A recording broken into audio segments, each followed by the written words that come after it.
दोस्तों, भूत प्रेत जैसी अकाल्पनिक चीजों का किसी सुनसान और डरावनी जगह पर होना कोई बड़ी बात नहीं है।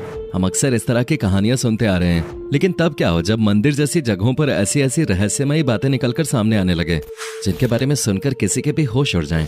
जी आपने बिल्कुल सही सुना।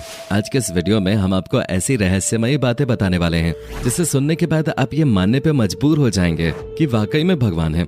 इसलिए वीडियो में इसी तरह अंत तक बने रहें। और हाँ, अगर अभी तक चैनल को सब्सक्राइब नहीं किया है तो बिना एक पल की भी देरी किए फटाफट चैनल को सब्सक्राइब जरूर कर दें, क्योंकि इसी तरह के इंटरेस्टिंग वीडियोस हम आपके लिए हर रोज लाते रहते हैं। दोस्तों, न केवल भारत में बल्कि पूरी दुनिया में केदारनाथ मंदिर को सबसे मिस्टीरियस मंदिरों में से एक माना जाता है। केदारनाथ मंदिर भारत के उत्तराखंड राज्य के रुद्रप्रयाग नाम के जिले में स्थित है। भगवान शिव का यह मंदिर हिंदू धर्म के सभी तीर्थ स्थलों में से सबसे शुद्ध माना जाता है। और इस मंदिर के बारे में एक बहुत ही प्रचलित मान्यता ये है कि जो कोई भी जाकर इस मंदिर में पूजा कर पाता है वो बहुत ही खुशकिस्मत होता है, क्योंकि मान्यताओं के अनुसार इस मंदिर तक पहुंच पाना हर किसी की किस्मत में नहीं होता है। पर इन सबसे ज्यादा रोचक बात तो ये है कि केदारनाथ मंदिर को कब, किसने और क्यों बनवाया, इसके बारे में कोई भी नहीं जानता। हालांकि वो अलग बात है कि धर्म और शास्त्रों में ये लिखा गया है कि केदारनाथ मंदिर को पांडवों ने बनवाया था, परंतु अभी तक इस बात का कोई सबूत नहीं मिला है कि इस मंदिर को वाकई में पांडवों ने बनवाया था या फिर इसके पीछे कोई और ही रहस्य छुपा हुआ है। और इस मंदिर का रहस्य यहीं पर खत्म नहीं होता, क्योंकि जब आप केदारनाथ मंदिर की बनावट को देखेंगे तो आपका सिर चकराने लग जाएगा। केदारनाथ मंदिर में जो पत्थर लगे हुए हैं वो इतने सटीक और इंटरलॉकिंग तरीके से लगे हैं कि देखकर ही ऐसा लगता है मानो किसी मॉडर्न इंजीनियर ने इसे तैयार किया हो। पर ऐसा होना तो संभव नहीं है, क्योंकि ये मंदिर आज से हजारों साल पुराना है। और जिस किसी भी वक्त ये मंदिर बना होगा उस वक्त आज के समय में इस्तेमाल की जाने वाली मॉडर्न टेक्नोलॉजी का नामो निशान तक नहीं था। ऐसे में बिना किसी वर्तमान टेक्नोलॉजी के इस मंदिर को ऐसा बनाना अपने आप में किसी चमत्कार से कम नहीं है, क्योंकि कोई भी तूफान आए या फिर कितना ही बड़ा बवंडर क्यों ना आ जाए, इस मंदिर को कुछ भी नहीं हो सकता। तभी तो 16 जून 2013 को इतनी बड़ी सुनामी और तूफान में पूरा उत्तराखंड पानी में बह गया। यहाँ तक कि आज के जमाने की बड़ी बड़ी बिल्डिंगें जमीन पे ताश के पत्तों की तरह बिखर गई थीं। कितनी सारी बिल्डिंगें पानी के साथ पूरी तरह से तबाह हो गईं, लेकिन केदारनाथ मंदिर को आंच तक नहीं आई। पूरा का पूरा मंदिर वैसे का वैसा ही खड़ा रहा। भले ही पानी का सैलाब मंदिर के अंदर तक पहुंच गया था, जिसकी वजह से पूरा मंदिर पानी से डूब गया, लेकिन मंदिर को कुछ भी नहीं हुआ। जी हाँ, आज भी आप मंदिर को ठीक वैसा ही देखेंगे जैसा ये सालों पहले बनके तैयार हुआ था। अब ये बात सुनकर बहुत से लोगों को लग रहा होगा कि इसमें कौन सी बड़ी बात है। तो दोस्तों, जरा रुक जाइए।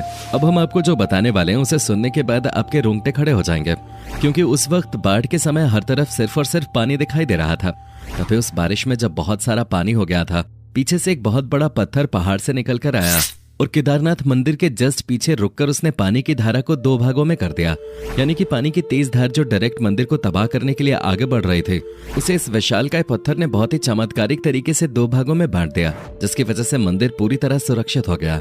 ऐसे में सबसे बड़ा सवाल यह आता है कि जब लेटेस्ट टेक्नोलॉजी और मजबूत पत्थरों का इस्तेमाल करके बनी बड़ी बड़ी बिल्डिंग्स पानी के बहाव को नहीं झेल सकी और टूटकर बिखर गई, तो भला केदारनाथ मंदिर क्यों नहीं डूब सकता था।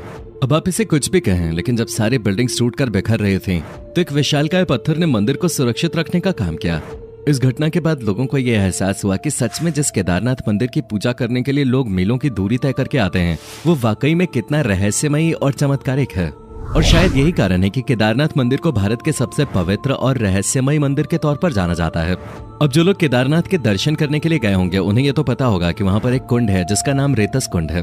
पर क्या आप ये बात जानते हैं कि जब कोई यहाँ पर ओम का जाप करने लगता है तो उस कुंड में से बुलबुले निकलने लगते हैं। अब जाहिर सी बात है ये कोई नॉर्मल चीज तो है नहीं, इसलिए बहुत से अलग अलग एक्सपर्ट्स और रिसर्चर्स ने यहाँ आकर इस बात को जानने की कोशिश की कि आखिर ऐसा क्यों होता है। पर इतनी सारी खोजबीन करने के बावजूद उन्हें इसका कोई भी वैज्ञानिक तर्क नहीं मिला। और अभी भी बहुत से वैज्ञानिक ये बात सोचने में लगे हुए हैं कि आखिर ओम का जाप करने पे ही इस कुंड से बुलबुले क्यों निकलते हैं। अगर आपको इस बात का जवाब पता हो तो हमें और हमारे दर्शकों को कमेंट में बताना मत भूलिएगा। अब दोस्तों, ये बात तो आप भली भांति जानते हैं कि केदारनाथ एक ऐसा धाम है जो 6 महीने खुला रहता है और 6 महीने बंद रहता है। पर दिमाग को हिला देने वाली बात तो तब पता चलती है जब 6 महीना ये मंदिर बंद रहता है, तो यहाँ सबसे ज्यादा अजीब घटना घटती है जिसे वहाँ के लोग महसूस भी कर सकते हैं। असल में केदारनाथ मंदिर के आसपास रहने वाले लोगों का ये कहना है कि जब 6 महीने इस मंदिर का द्वार बंद हो जाता है तो किसी को भी इस मंदिर के अंदर प्रवेश नहीं करने दिया जाता है, फिर चाहे वो कितना भी बड़ा VIP ही क्यों ना हो। एक बार अगर मंदिर का कपाट बंद हो गया तो वो सीधा 6 महीने बाद ही खुलता है और पूरे 6 महीने मंदिर में किसी भी प्रकार की कोई साफ सफाई नहीं होती है।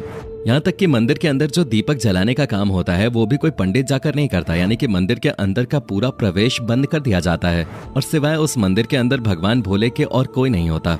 क्योंकि एक बार जब मंदिर बंद होता है तो वो सीधा 6 महीने बाद ही दर्शन के लिए खुलता है। पर जब मंदिर का कपाट 6 महीने बाद खुलता है तो लोग ये देखते हैं कि उसके अंदर का दीपक लगातार जल रहा है। और जाहिर सी बात है दोस्तों, अगर आप किसी कमरे को 6 महीने तो क्या 6 दिन के लिए भी बंद करके चले जाएंगे तो जब उसे दोबारा से खोलेंगे तो उसमें बहुत सारी धूल मिट्टी और तरह तरह के कीड़े मकोड़े घूमने लगेंगे। यानी कि जिस हाल में आपने उस कमरे को छोड़ा होगा उस हाल में तो कमरा बिल्कुल भी नहीं होगा, क्योंकि कमरा बंद हो या फिर खुला हो, अगर हम उसमें साफ सफाई नहीं करते तो प्रकृति किसी न किसी तरीके से उस पर अपना कब्जा करना शुरू कर देती है, फिर चाहे धूल मिट्टी के जरिए हो या फिर छोटे छोटे कीड़े मकोड़ों के जरिए। लेकिन जब स्वयं ब्रह्मांड को चलाने वाले भोलेनाथ किसी जगह पे हो तो प्रकृति की क्या मजाल कि वो उस जगह के आसपास भी फटक सके। तभी तो पूरे 6 महीने बाद जब केदारनाथ का कपाट खुलता है तो वो बिल्कुल भी गंदा नहीं होता। जिस स्थिति में पंडित कपाट को बंद करते हैं उसी स्थिति में कपाट को खोलने पर अंदर का मंदिर बिल्कुल उसी स्थिति में मिलता है। अब चलिए, ये बात तो फिर भी हजम हो जाती है कि कपाट बंद करने के 6 महीने बाद जब मंदिर को खोला जाता है तो उसमें सब कुछ बिल्कुल वैसा ही होता है। लेकिन 6 महीने तक लगातार बिना किसी की सहायता के दीपक का जलना सच में एक बहुत बड़ा चमत्कार है। यहाँ तक कि लोगों का मानना है कि केदारनाथ के इस मंदिर में 6 महीने तो इंसान भगवान शिव की आराधना करते हैं, लेकिन जब कपाट बंद हो जाता है तो उसके बाद 6 महीने तक दूसरे देवी देवता आकर भगवान की पूजा करते हैं और इस बात का सबूत जलता हुआ दिया चीख चीख कर देता है। वरना क्या आपने कभी सुना है कि किसी मंदिर में 6 महीने तक एक दिया जल ही रहा है और वो बुझने का नाम ही नहीं ले रहा? इस तरह का चमत्कार सिर्फ और सिर्फ केदारनाथ में ही हो सकता है। इसलिए कहा जाता है कि केदारनाथ मंदिर में भगवान की असीम शक्तियां मौजूद हैं। यही वजह है कि लोग केदारनाथ मंदिर को इतना ज्यादा पवित्र और रहस्यमयी मानते हैं। लोगों के मन में केदारनाथ के लिए जो आस्था और विश्वास है वो वाकई में अद्भुत है, क्योंकि ये मंदिर खुद बहुत अद्भुत है, जिसकी तुलना हम किसी भी दूसरे मंदिर से नहीं कर सकते। हालांकि कहने को तो ये भगवान का घर है और बाकी मंदिर भी भगवान के ही घर हैं, लेकिन जो चमत्कारिक शक्तियां आपको केदारनाथ में आने के बाद महसूस होंगी वो आपको कहीं भी महसूस नहीं होंगे। मंदिर के अंदर कदम रखते ही ऐसा लगता है मानो स्वयं भगवान शिव का हाथ सिर पे आ गया है और अब सारी तकलीफें खुद ब खुद ही मिट जाएंगे। और हम ये बात सिर्फ इसलिए नहीं कह रहे हैं कि ये किसी धर्म विशेष का मंदिर है और सभी को इसमें होने वाले चमत्कारों पर विश्वास करना चाहिए। हम इसलिए कह रहे हैं क्योंकि इस मंदिर में होने वाले चमत्कार प्राकृतिक नियमों से बिल्कुल अलग हैं, जो कि विज्ञान के दृष्टिकोण से भी काफी रोचक है।